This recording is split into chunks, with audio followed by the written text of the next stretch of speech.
And our focus verse today is John 4:50. Jesus saith unto him, Go thy way, thy son liveth. And the man believed the word that Jesus had spoken unto him, and he went his way. And our lesson text today, if you just want to read the whole story, is John 4:43 through 53, 10 verses. But it's a great message. And there's power in what God speaks. How many of you know there's power in what God speaks? I always, when I think of this, there's some scriptures in Psalms that's very powerful to me because it says the voice of the Lord, and it went on to all the things that the voice of the Lord did. But one of the biggest things that always sticks out to me is in the beginning, God said. When God said something, what happened? In the beginning, God said, let there be light. And there was light. That's so powerful to me. What God says, you can take it to the bank. I will believe Jesus' word have power. We need to believe. I was thinking about when I was studying this lesson, I was like, Sister Connie was before her time last week when she spoke on I believe. That was so powerful. I mean, it was just, hey, what do you believe? You're going to believe in something. And I was just talking to Brother Kane yesterday. I'm a little bit off context this morning, but I was talking to him yesterday about, or day before, we were ordering a few things on Amazon, and around the Christmas season, it's all about I believe. But most of the time, they're talking about they believe in Santa. He's non-existent. I've never had a gift from him.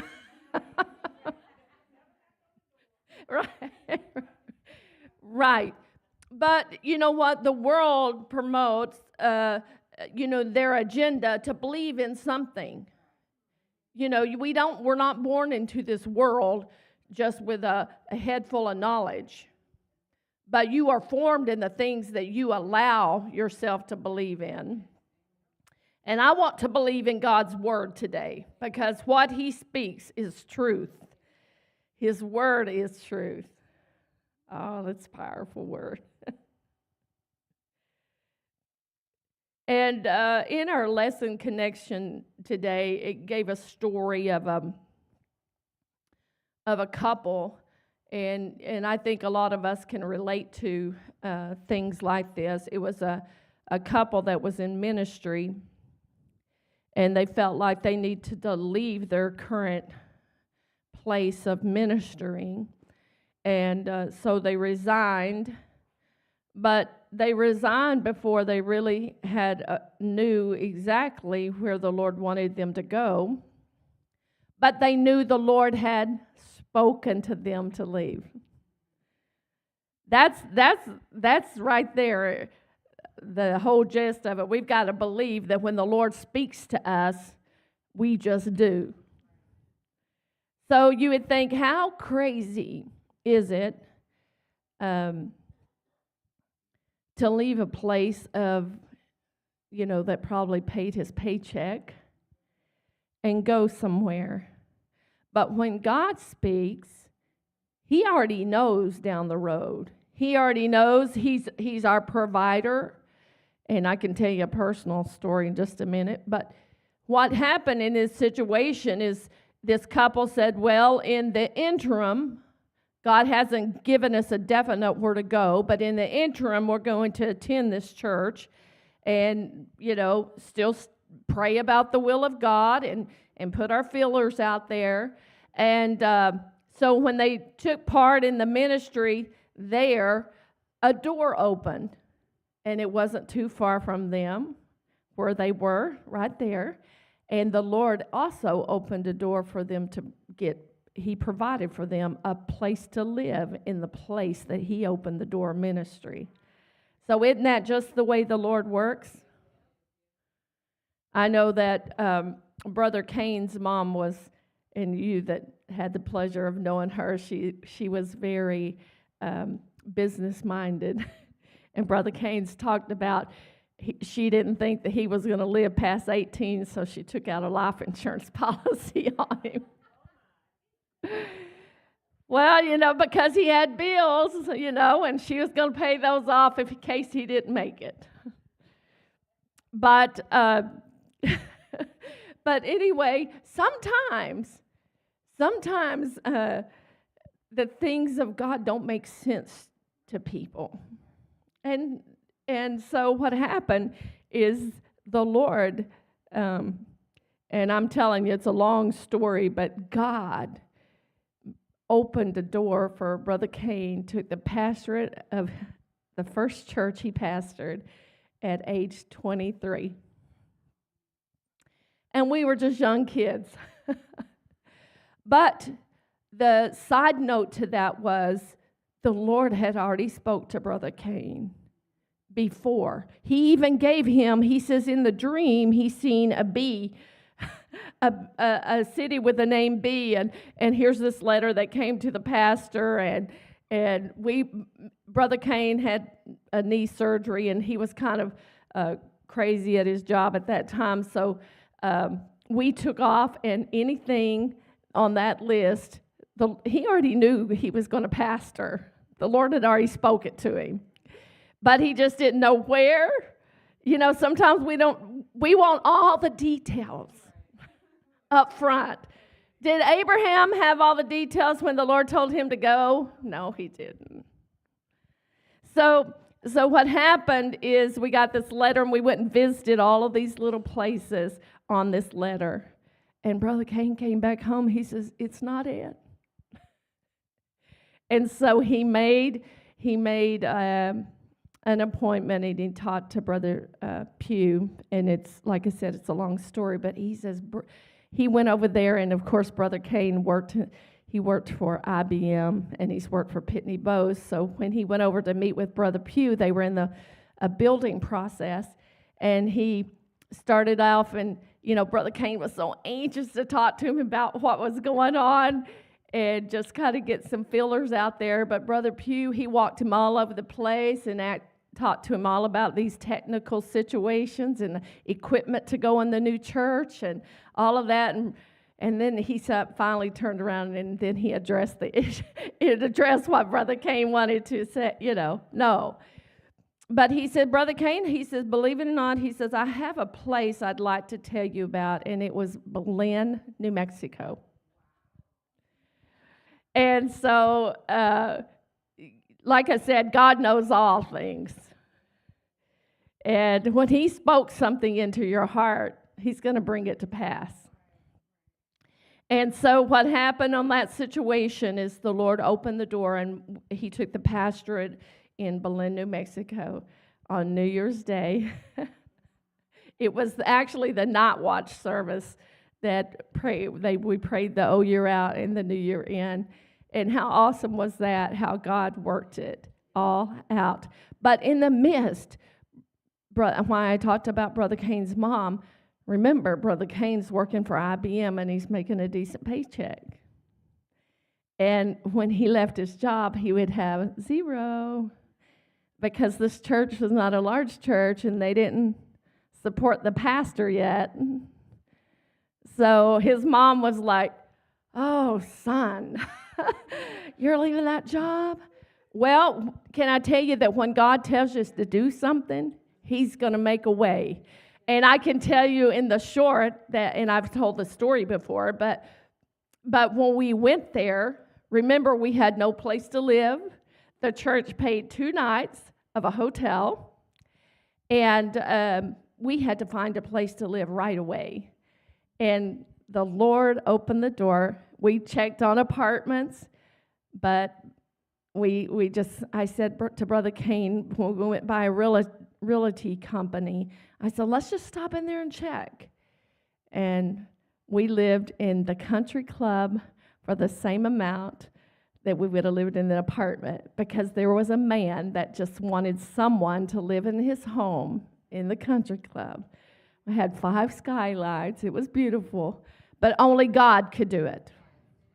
It was nothing that me and Brother Cain did. But when God, when He speaks something into you and He takes you someone, He'll provide for you.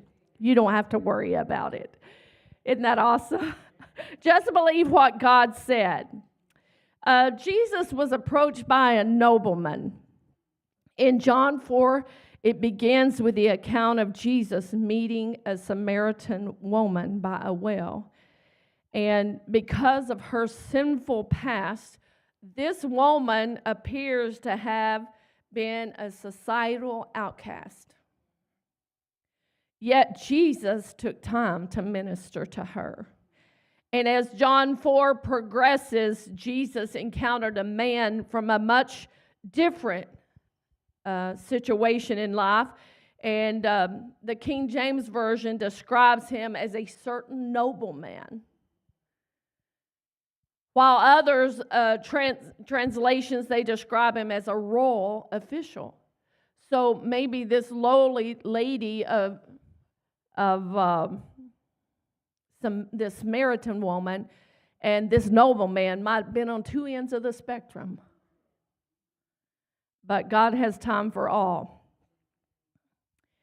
And regardless of their drastically different backgrounds, both individuals responded to Jesus in faith.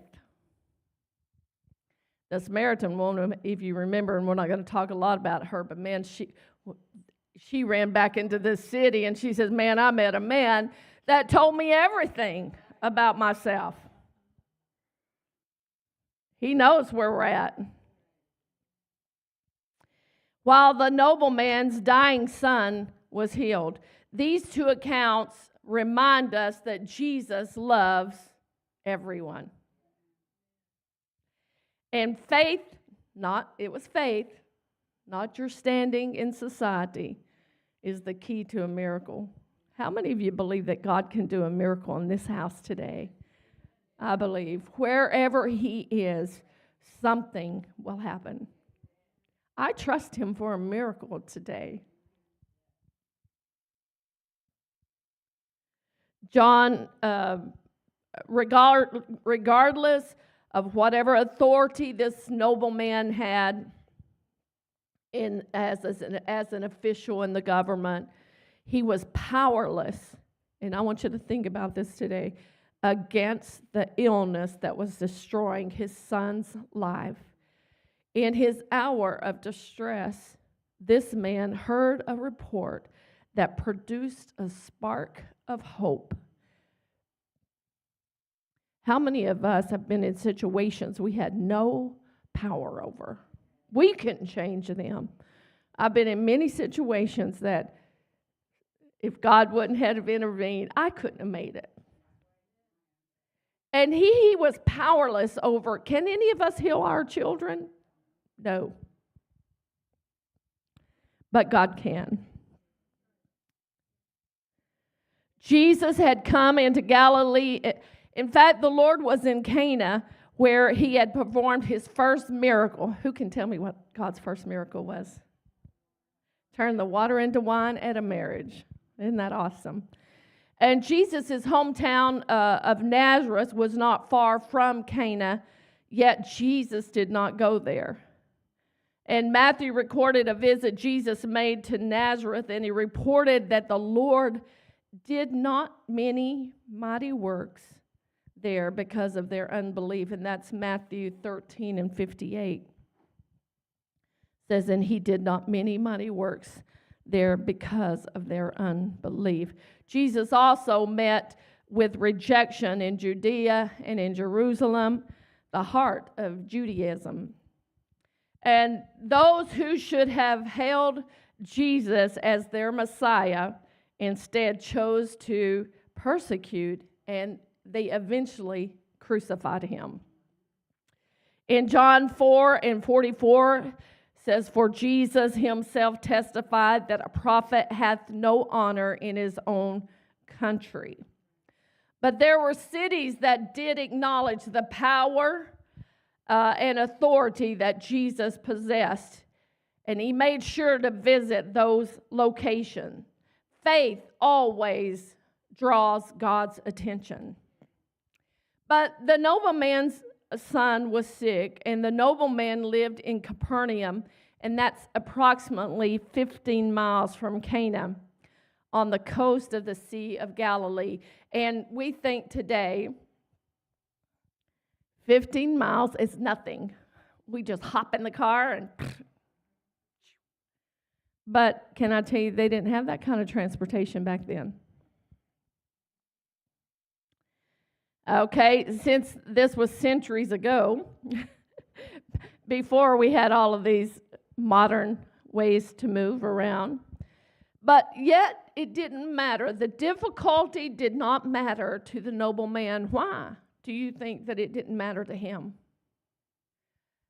15 miles probably seemed like, even though it was a long ways by the way they traveled, but when you have a need and when you're desperate, that would seem like nothing.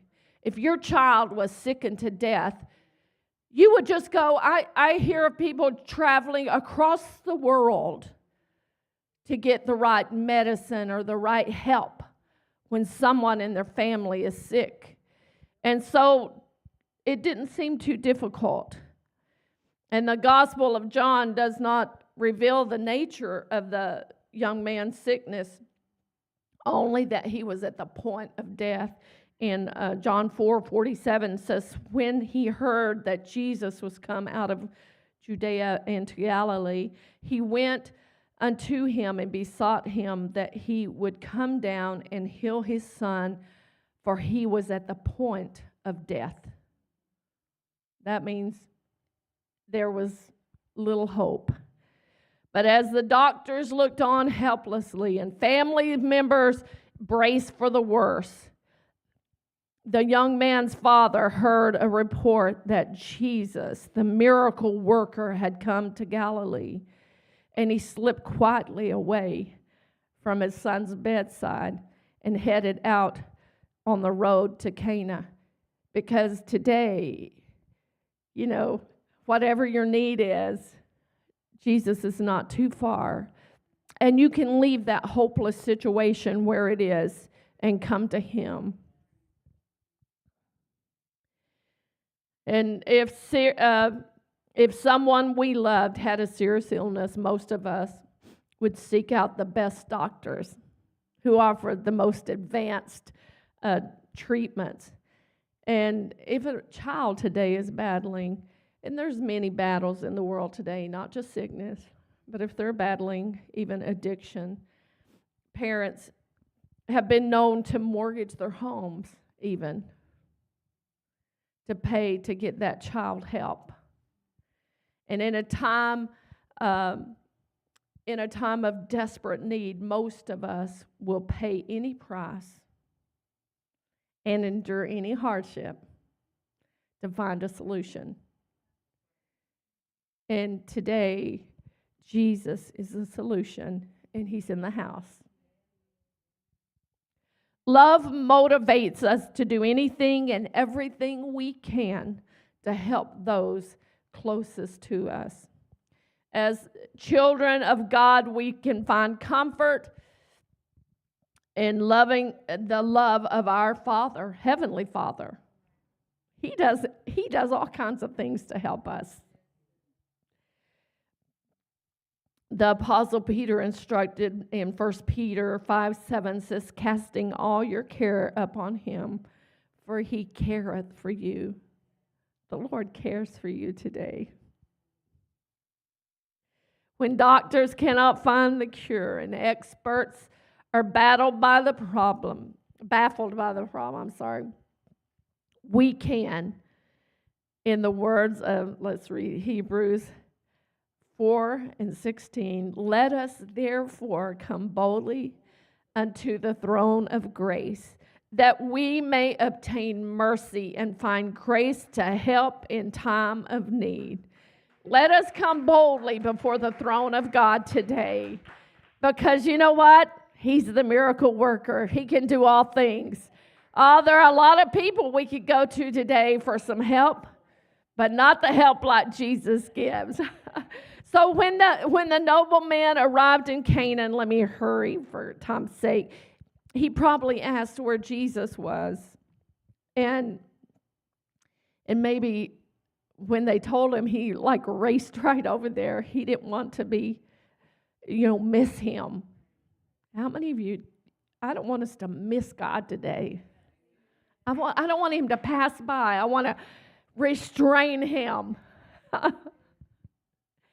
And when he finally found Jesus, the nobleman pleaded with him to come down and heal his son. And John 4:47 says, when he heard that Jesus was come out of Galilee, into Galilee, he went unto him and besought him that he would come down and heal his son, for he was at the point of death.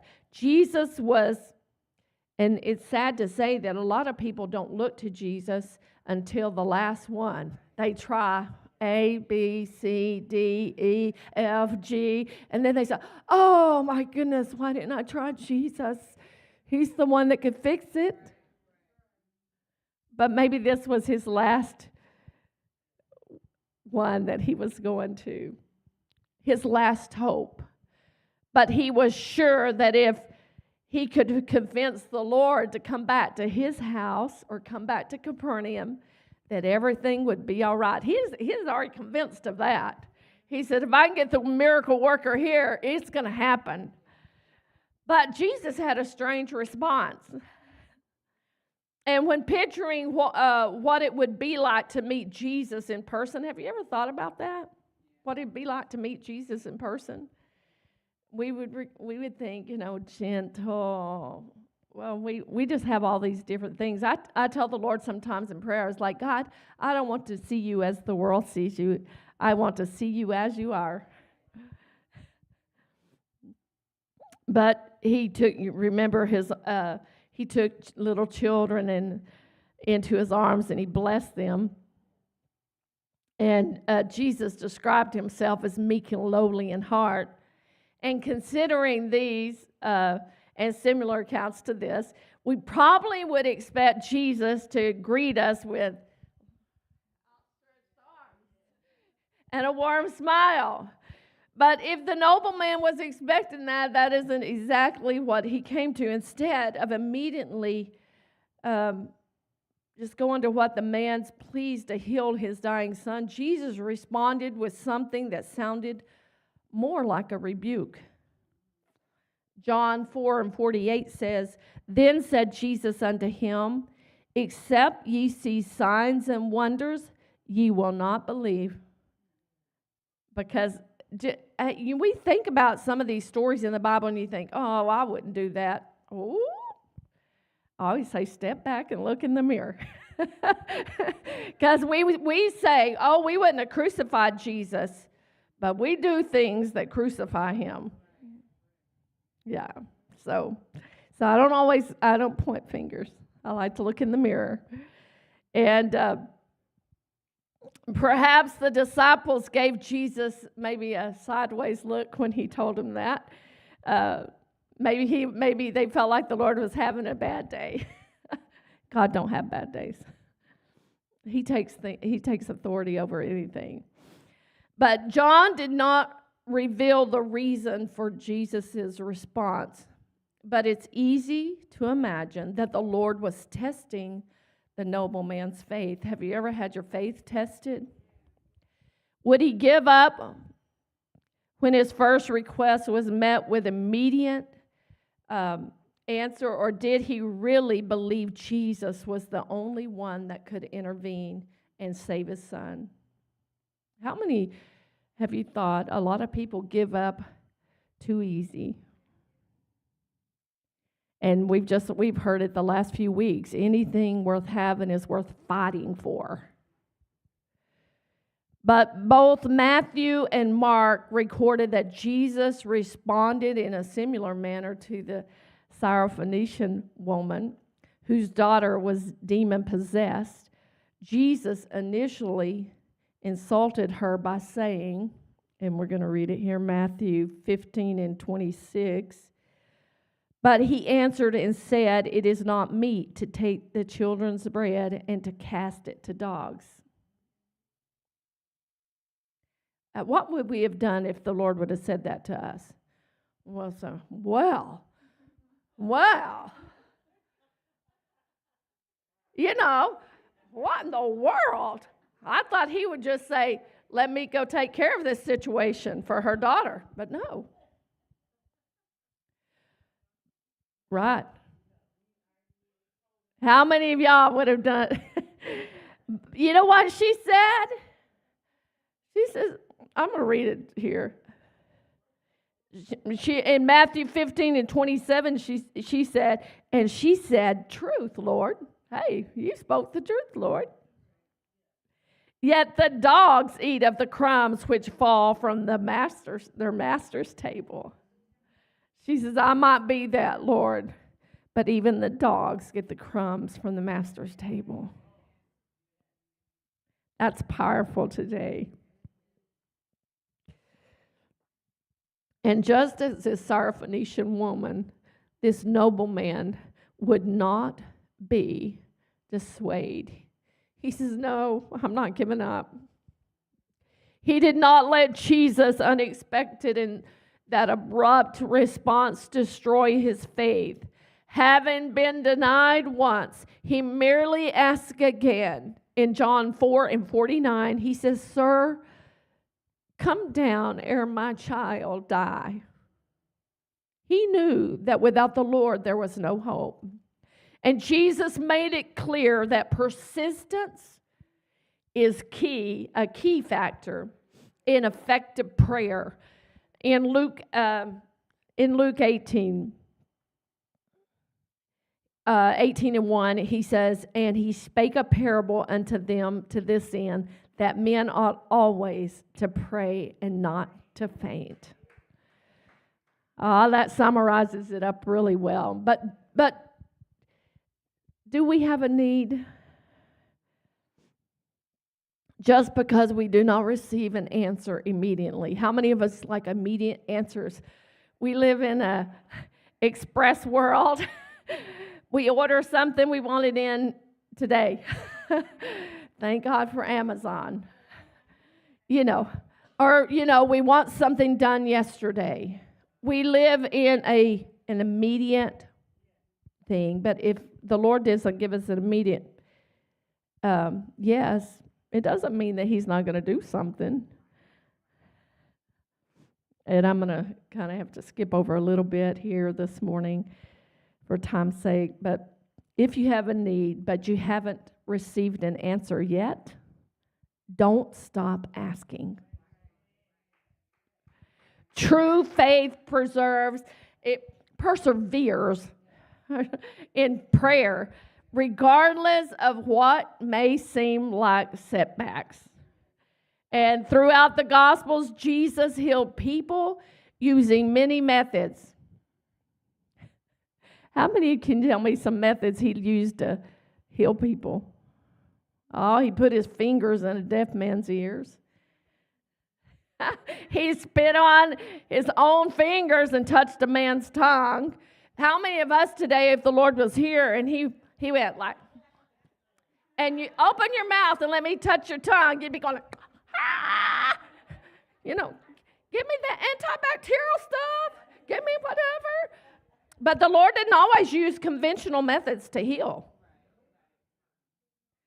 So, you may be asking some questions to the Lord today and expect him to answer one way, and he may answer a different way. Yeah, his methods show that the healing power was not in the mechanics of the act or some magic ritual, but in the Lord himself. Isn't that awesome? And there it seems clear from the text of John 4 that the nobleman expected Jesus to travel with him back to Capernaum to heal his son. But Jesus defied the man's expectations by responding to his petitions with a simple command. And we're going to hurry this morning. John 4:50 says, Go thy way, thy son liveth. Now, he could have said, that nobleman could have stood there and begged all day and said, Jesus, just please come with me. But you know what he did? He took the Lord at his word. Because the Lord says, go thy way, thy son liveth.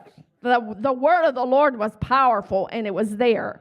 He took Jesus at his word and returned home. And do we trust Jesus enough to take him at his word, or do we continue to beg and plead with him for what he already has promised?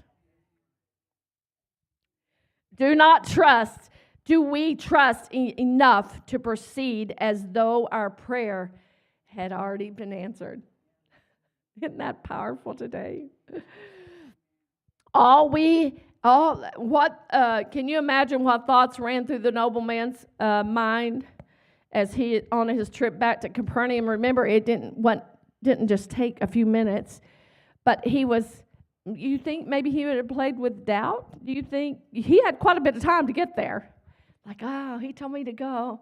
Oh, here's where most of our battle is, right here in our mind. Woo.